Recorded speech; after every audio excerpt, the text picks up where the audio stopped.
মনে হয়েছে যে আমার দুটো পাখা হয়েছে, আমি অনেক রিলিফ হয়ে গেছি। আমার আমার সম্প্রতি এক সংবাদ সম্মেলনে নিজের ব্যক্তিগত জীবন, আইনি লড়াই, গ্রেপ্তার এবং পুনরায় বিয়ে প্রসঙ্গে খোলামেলা আলোচনা করেছেন চিত্রনায়িকা পরীমণি।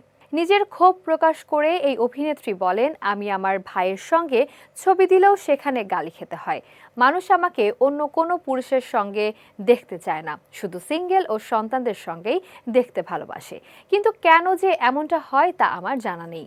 গ্রেপ্তারের প্রসঙ্গ টেনে পরীমণি বলেন, জেল থেকে বের হওয়ার পর এ নিয়ে আমি কখনো কথা বলিনি।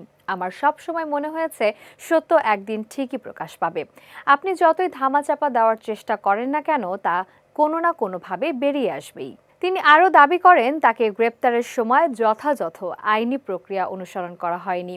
পরীমণি জানান, তখন আমার নামে গ্রেপ্তারি কোনো পরোয়ানা ছিল না, এমনকি আমার বাসায় তল্লাশি চালানোর মতো কোনো আনুষ্ঠানিক অনুমতিও তাদের কাছে ছিল না।